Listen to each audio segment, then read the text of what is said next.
This is Bruges in Belgium, famous for chocolate, lace and beer.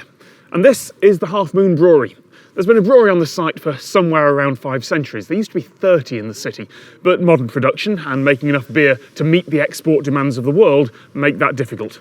The Half Moon Brewery moved their bottling operation outside the city years ago, about 2 miles, but brewing stayed here.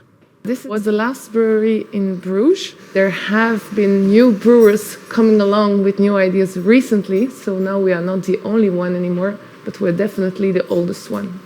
Who are we to change the location of this brewery? Logistics are tricky when your entire city centre is a World Heritage Site. Getting ingredients in was tough enough, but having to also bring tanker trucks through narrow cobbled streets, fill them up with beer and then drive them out to the bottling plant 2 miles away, well, they needed a better solution. So they built one.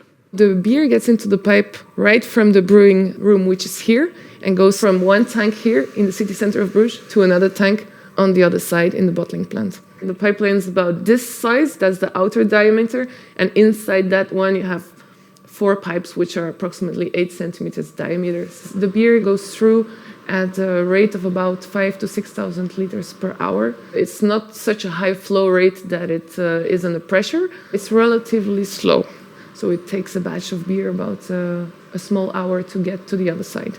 The beer enters our site here. It goes in one of the big tanks. The lagering process goes on for 3 weeks. Then the beer has to be filtered, pasteurized. We add sugar and yeasts, and then everything goes into the bottle. Yeast inside the bottle has to do the second fermentation, and that's happening in a warm room.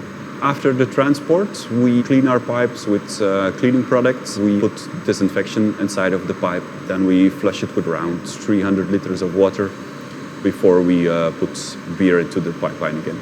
Outside the city centre, along highways, sure, regular excavators were fine. But here, some more creative approaches were needed. Getting permission for this project wasn't easy, but we were lucky to have some forward-thinking people in our city that agreed with this idea and gave us the permit. It runs only under public domain, so only under the streets, not under houses or private properties.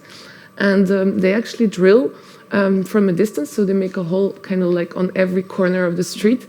And then they have a kind of guided drilling, whereby they don't need to open up all the streets in order to drill. 4 months of construction isn't normally a project that's welcomed, but the locals of Bruges seemed to think that this was something special.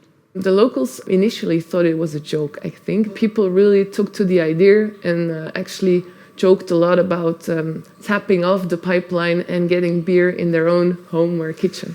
It wouldn't be possible to connect a pub or even a house along the pipeline.